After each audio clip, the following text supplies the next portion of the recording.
नमस्कार दोस्तों, एक बार फिर से स्वागत है आपका हमारे इस चैनल में, जहां हम एक्सप्लेन करने वाला है साउथ इंडियन की खुशी मूवी को, जो कि हाल ही में रिलीज हुई है। तो वीडियो को शुरू करते हैं, और अगर वीडियो अच्छा लगे तो वीडियो को लाइक जरूर कीजिएगा, और इसी तरह के वीडियोस पाने के लिए आप हमारे इस चैनल को भी सब्सक्राइब कीजिएगा, ताकि आपको इसी तरह के लेटेस्ट और फ्रेश कंटेंट मिलते रहे। तो फिल्म की कहानी शुरू होती है डॉक्टर सत्यम से, जो कि भगवान को बिल्कुल भी नहीं मानते हैं। वो सिर्फ मानते हैं तो साइंस को, बाकी किसी भी और चीज को नहीं। और वो लोगों को भी साइंस के प्रति जागरूक करते हैं कि भक्ति से अच्छा है कि आप साइंस पर विश्वास करें। जिसके बाद हम देखते हैं डॉक्टर सत्यम के छोटे बेटे विप्लव को, जो कि टेलीफोन एक्सचेंज कंपनी में काम करता है, और कहीं न कहीं वो भी अपने पिता के रास्ते पर ही है, और वो भी भगवान में कम ही मानता है। लेकिन विप्लव की माँ भगवान को बहुत मानती है और हमेशा चोरी छुपे पूजा पाठ करती है, और अपने पूजा पाठ को हमेशा अपने पति से छुपाती है, ताकि उन्हें पता न चले। आगे हम विप्लव को उसकी बॉस के साथ देख पाते हैं। दरअसल में विप्लव इस शहर में काम कर करके बोर हो चुका है, इसलिए वो अपनी बॉस से कहता है कि उसका किसी अच्छी जगह पर ट्रांसफर होना चाहिए। वो अपनी बॉस से रिक्वेस्ट करता है कि उसकी पोस्टिंग कश्मीर में कर दी जाए, ताकि विप्लव वहां जाकर खुली वादियों का नजारा देख पाए और वहां जाकर एंजॉय कर पाए। तो उसकी बॉस भी विप्लव की बात मान जाती है, और उसकी पोस्टिंग जो है वो कश्मीर में कर दी जाती है। जिसके बाद सीन शिफ्ट होता है कश्मीर में, जहाँ पर की विप्लव पहुंच चुका था। जैसे वो वहां पर कदम रखता है तो उसे एक अलग तरह की खुशी महसूस होती है। उसे ऐसा लगता है कि जैसे वो जन्नत में आ गया हो। लेकिन तभी अचानक से यहाँ पर एक बहुत बड़ा धमाका होता है। जिस रास्ते से विप्लव जा रहा होता है, उसी के बाजू में एक बहुत बड़ा धमाका होता है, और मालूम चलता है कि भारत और पाकिस्तान के बीच में युद्ध छिड़ चुका है। और जिस एरिया में विप्लव रुका हुआ था, उस पूरे एरिया में कर्फ्यू लगा दिया गया है, जिस वजह से अब कोई भी इंसान घर से बाहर तो नहीं निकल सकता। लेकिन विप्लव के लिए ये एक नई जगह थी। यहाँ का रहन सहन भी बहुत अलग था, और विप्लव को खाने पीने से लेकर फ्रेश होने में तक दिक्कत हो रही थी। और ना ही मोबाइल फोन्स में नेटवर्क थे, और ना ही वो वापस जा सकता था। उसने सपने में भी ये नहीं सोचा था कि उसके साथ भी ऐसा कुछ हो सकता है। वो पूरी तरह से हताश हो चुका था, और तभी विप्लव की नजर पड़ती है एक लड़की पर, जिसने बुर्का पहना हुआ था। और यहाँ पर हमारे हीरो को उस लड़की से पहली नजर वाला प्यार हो चुका था। वो उससे बात करने के लिए पहुंच जाता है, जबकि वो दोनों लड़की उन दोनों को इग्नोर कर रही थी। लेकिन विप्लव उनका पीछा ही नहीं छोड़ रहा था। तब यहाँ पर वो लड़कियां विप्लव को बताती है कि वो पाकिस्तान से है, और वो यहाँ पर अपने छोटे भाई फिरोज को ढूंढने के लिए आई। लेकिन इन सारी बातों से विप्लव को कोई भी फर्क नहीं पड़ रहा था, और तो और वो उनसे कह रहा था कि मैं तुम्हारी फिरोज को ढूंढने में मदद भी करूंगा। लेकिन वो उनका पीछा नहीं छोड़ रहा था। अब अगले दिन वो लड़की जो है वो एक मंदिर को ढूंढने में लग जाती है। लेकिन तभी यहाँ पर विप्लव उस लड़की को देख लेता है, और तुरंत ही उसके पास चला जाता है। हालांकि उस लड़की ने विप्लव को नहीं देखा था, लेकिन जब उस लड़की ने विप्लव को देखा तो वो पूरी तरह से हैरान रह जाती है, क्योंकि ये लड़का उनका पीछा ही नहीं छोड़ रहा था। और विप्लव को ये बात मालूम चल गई थी कि वो लोग यहाँ पर एक मंदिर की तलाश में है। तो पूछने पर वो लड़की विप्लव को बताती है कि फिरोज के लिए वो उस मंदिर में प्रार्थना करेगी, इसलिए वो उस मंदिर को ढूंढ रही थी। वो उस मंदिर में जाकर प्रार्थना तो करती है, लेकिन विप्लव भी उनके साथ ही रहता है। ऐसे कई सारे दिन बीत जाते हैं, लेकिन फिरोज तो नहीं मिलता है। लेकिन यहाँ पर विप्लव और उस लड़की के बीच में एक कनेक्शन सा बन गया था। बहुत दिन साथ रहने के बाद वो लड़की विप्लव को छोड़कर चली जाती है। लेकिन जब विप्लव को मालूम चला कि वो पाकिस्तान वापस जा रही है, तो यहाँ पर विप्लव तुरंत ही उस ट्रेन में पहुंच जाता है, जहाँ पर वो लड़की विप्लव को सब कुछ सच सच बता देती है। वो बताती है कि मैं पाकिस्तानी नहीं हूँ, और ना ही मुस्लिम हूँ, मैं ब्राह्मण हूँ, और मेरा नाम आराध्या है, और ऑफिस के सिलसिले में मैं यहाँ पर आई थी, और कोई प्रॉब्लम ना आए इसलिए उसने बुर्का पहन रखा था। लेकिन विप्लव यहाँ पर आराध्या को अपने दिल की बात बता देता है, और कहीं ना कहीं आराध्या भी विप्लव को पसंद करती है। आराध्या ने विप्लव से इतने सारे झूठ बोले, इसके बावजूद विप्लव के अंदर आराध्या को लेकर कुछ भी नहीं था। उसके अंदर तो आराध्या को लेकर सिर्फ और सिर्फ प्यार था। लेकिन प्रॉब्लम ये नहीं है, बल्कि प्रॉब्लम तो आराध्या और विप्लव की फैमिली है। आराध्या के पिता श्रीनिवास राव हैं, और वो शहर के बहुत बड़े पंडित हैं। और टीवी के एक न्यूज चैनल पर श्रीनिवास राव और सत्यम के बीच में एक बहुत ही तगड़ी डिबेट चल रही थी,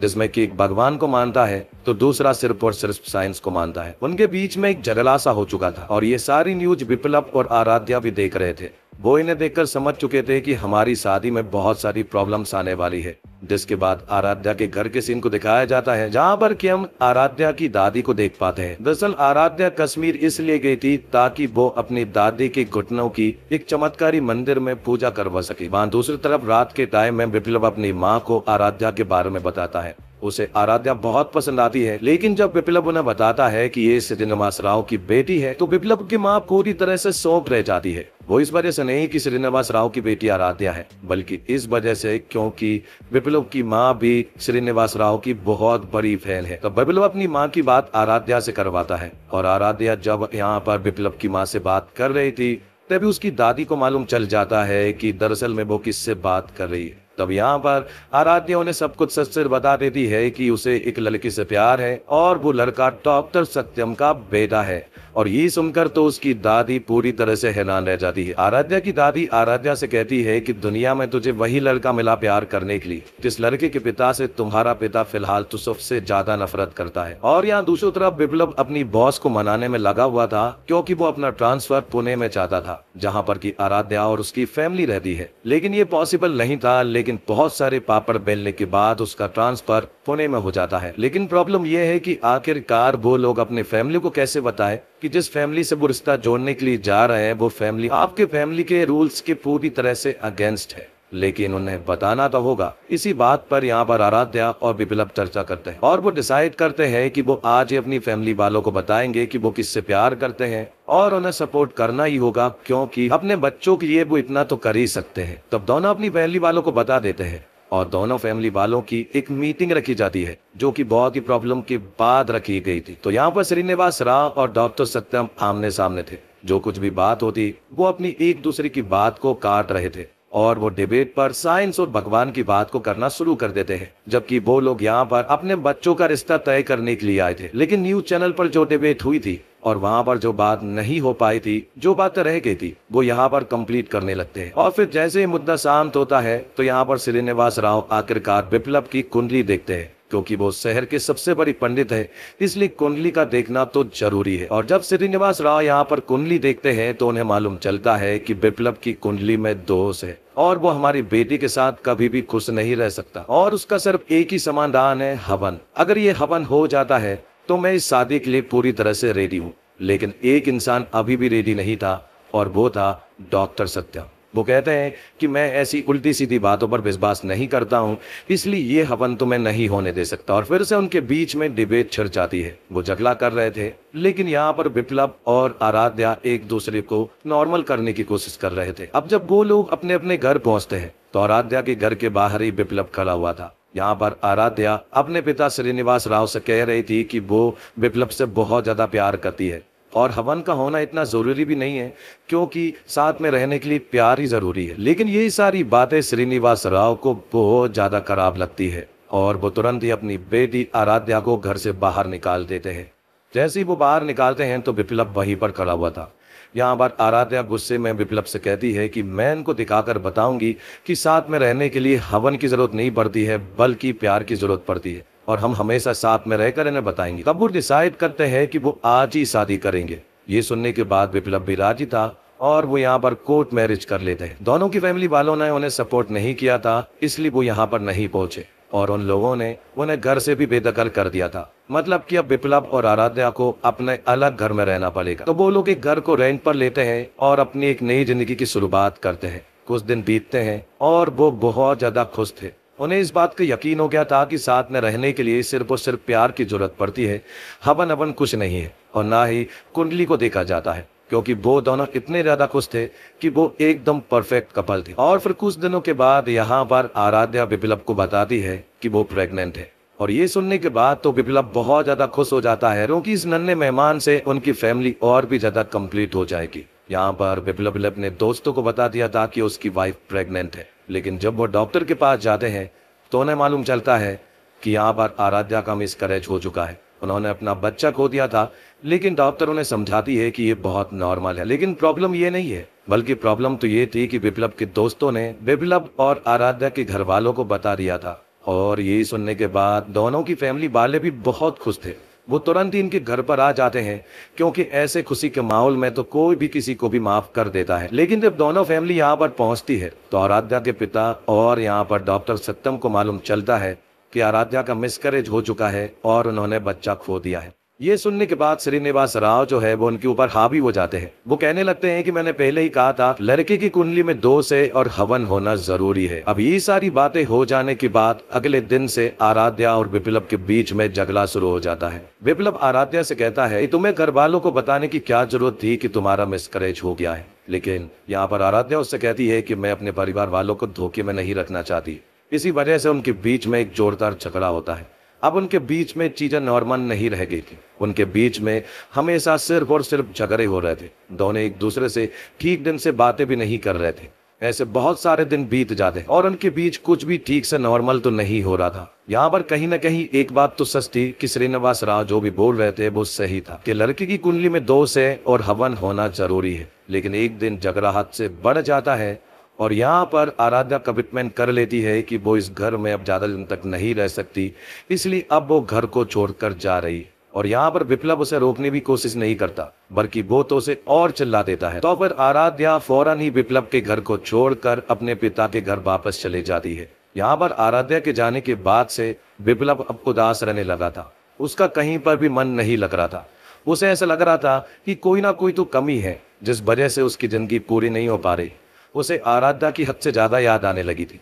उसे इस बात का एहसास होने लगा था कि वो जिस लड़की से इतना ज्यादा प्यार करता है वो उस लड़की की हवन भी करवा सकता है। इसलिए वो कुछ दिनों के बाद आराध्या के पास जाता है। वो उससे माफी मांगता है और वो कहता है कि मैं तुम्हारे लिए कुछ भी कर सकता हूँ, तो फिर ये हवन क्या चीज है। वो कहता है कि प्रॉब्लम हवन नहीं है, लेकिन आगे चलकर हमारी लाइफ में कोई भी प्रॉब्लम आई तो हमेशा हम हवन पर ही उंगली उठाएंगे, इसलिए इस हवन का होना जरूरी है। और इसके लिए विप्लव को अपने पिता को मनाना था, जो कि इस हवन के पूरी तरह से अगेंस्ट है।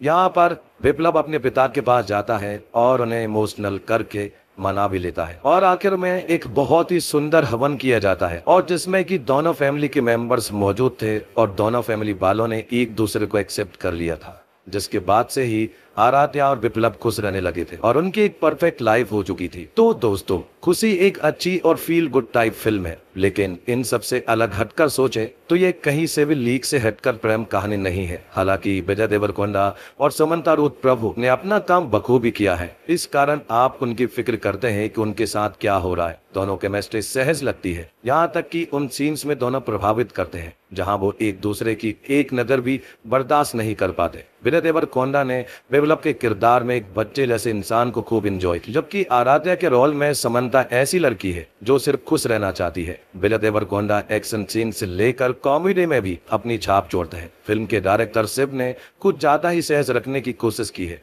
इसलिए यह विप्लव और आराध्या के दिल को झकझोर देने वाली इस बात को गहराई तक नहीं ले जा पाए और विप्लव किसी भी बात को गंभीरता से नहीं लेता है, जबकि हम यह कभी नहीं देख पाते हैं कि आराध्या को कैसा महसूस करती है। जब रिश्ते में दरार पड़नी शुरू होती है तो यह ख्याल ही नहीं आता कि शायद ये दोनों एक दूसरे को ठीक से नहीं जानते होंगे। और फिल्म खुशी एक अजीब ढंग से लिखी गई कॉमेडी की बजाय अगर इसकी एडिटिंग पर ध्यान दिया जाता तो फिल्म को और अधिक मदद मिलती। हालांकि क्लाइमैक्स में जरूर सब कुछ अच्छी तरह से एक साथ पर्दे पर समेटा गया है और खुशी एक ऐसी फिल्म है जो खामियों और अपने मुश्किल हिस्सों के बावजूद आपका मनोरंजन करेगी। प्यार की जीत हमेशा होती है, यह सबसे बड़ी बात भी है। यह एक ऐसा मैसेज है जिसका इस्तेमाल हम सभी को करना चाहिए। और इसी के साथ ये वीडियो यहीं पर खत्म होता है। तो दोस्तों, उम्मीद करता हूँ आपको वीडियो पसंद आई होगी। वीडियो पसंद आई हो तो वीडियो को लाइक जरूर कीजिएगा और इसी तरह के वीडियोस पाने के लिए आप हमारे इस चैनल को सब्सक्राइब कीजिएगा, ताकि आपको इसी तरह के लेटेस्ट और फ्रेश कंटेंट मिलते रहे। मिलते हैं एक और कमाल की वीडियो के साथ, तब तक के लिए आप हमारे चैनल के साथ बने रहिए। धन्यवाद। जय हिंद, जय भारत, जय श्री राम।